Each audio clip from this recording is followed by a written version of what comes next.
Breso senwoma etosu mienu. Tie duasanum. Na Josiah di twam Jerusalem ma Awurade. Na wokunkum twam no bosome a edikan no. Da etosu du nan no so. Na ode asofo no kosisi won sum adwuma so. Na wo hye won den ma Awurade fie som no.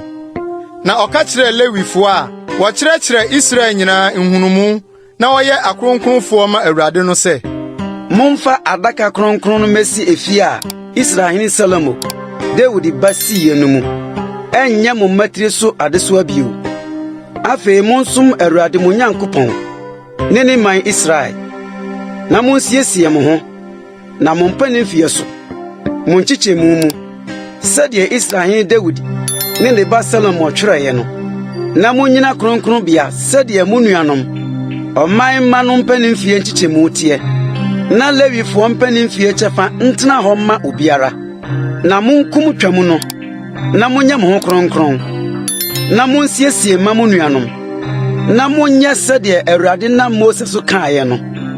Na Josiah yi nnuantene ma ne mmirekyire ma ɔman ma no sɛ wɔmfa ne nyinaa yɛ wɔn a wɔwɔ hɔ no nyinaa twam afɔdeɛ. Wɔn dodoɔ yɛ mpem 30 ne anantwie nso mpensa. Ye nyinaa firi ɔhene adeɛ mu. Na ne mapɔma nso yiyi ma ɔman. Asɔfo ne Lewifo no ayamyi so. Hilkia ne Sakaria ne Yehiel. Nyankopɔn fie mapɔma no de twam nnwan mpinu 600 ne anantwie 300 ma asɔfo no. Na Konania ne Semaya ne Nathanael ne nuanom ne Hasabia ne Yeel ne Yosabad. Lewifo asafo hene no yi twam nnwan mpim num ne anantwie 500 ma Lewifo no. Ɛna wosiesie ɔsom no. Na asɔfo no gyinagyina wɔn agyinaye. Na Lewifo no so wɔ wɔn kyikyemu mu. Sɛdeɛ ɔhene hyɛe no. Na wokunkum twam no. Na asɔfo no de wɔn mogya no bi petee. Na Lewifo no dwaa wɔn. Na oyi ɔhye afɔdeɛ no sɛ wɔde rema ɔmanma no mpanyin fie nkyikyemu no. Sɛ wɔmfa nkɔma Awurade sɛdeɛ watwerɛ no Mose nwoma mu no. Ni anantwie no nso saara. Na wɔde ogya toton twam no sɛdeɛ na turo mu ade tie. Na akronkronne no de wɔnoa no nkukuo ne nadesɛn ne kye dadeɛ mu. Na wɔde ma ɔmanma no nyinaa ntem so. Na ɛyɔɛ no wɔsiesie wɔn de ne asɔfo no de. Efiri sɛ asɔfo Aaron ma no wɔ ɔhye afɔde no bɔ ne srade no hye ho ara de kosi adesae. Nti Lewifo no siesie wɔn ara wɔn de ne asɔfo Aaron ma no de.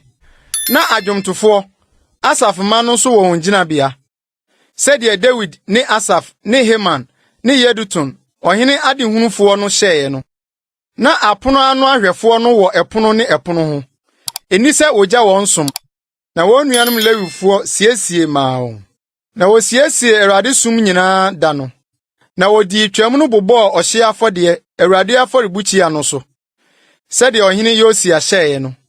Na Israelfo a ohunu wɔ hɔ no di twam no brenum ne apiti napɔna no nanso. Na efri odiyifo Samuel breso na oni twam bi sɛ ye Israel. Na Israelfo nyinaa nso ani bi a ɛte sɛ twam a Josiah ne asɔfo ne Lewifo ne Yuda nyinaa ne Israel a ɔwɔ hɔ no ne Yerusalemfo diye no.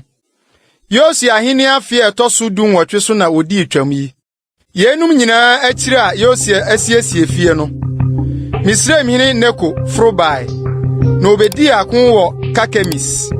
Euphrates ano. Na Josiah firi adi kohyia no. Na ɔsoma abɔfo ba ne nkyɛn sɛ, "Ɛdeɛ na me ne wo Yuda hene wɔyɔ. Ɛnyɛ wo so na me baa nɛ. Na mmom efie a ɛne me di akono so na Onyankopɔn aka sɛ menyɛ ntɛm. Ɛne Onyankopɔn a ɔka me ho no nni asie. Na wansɛe wo." Nanso Josiah anane n'ani amfiri ne ho. Na mmom ɔsakyerɛ ne ho sɛ ɔne no rekɔko. Na wantie Neko nsɛm a efiri Nyankopɔn anum no. Na ɔkɔkɔkoe Megido bonhwa mu. Na agyantofo toto sesa ɔhene Josiah.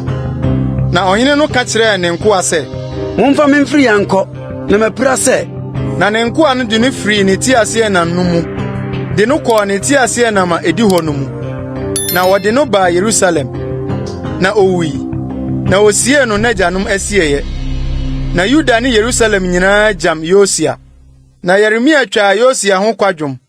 Na adwomtofo mmarima ne mmaa nyinaa bɔ Yosia din wɔ kwadwom mu de besi nnɛ. Na wɔde yɛ ahyɛde Israel mu. Na hwɛ, wɔatwerɛ no kwadwom no mu. Na Yosia ho nsɛm nkaeɛ ne n'adɔyɛ sɛdeɛ wɔatwerɛ no Awurade mmara mu ne ho nsɛm akane ne akyire yi deɛ no. Hwɛ, wɔatwerɛ no Israel ne Yuda ahemfo nwoma no mu.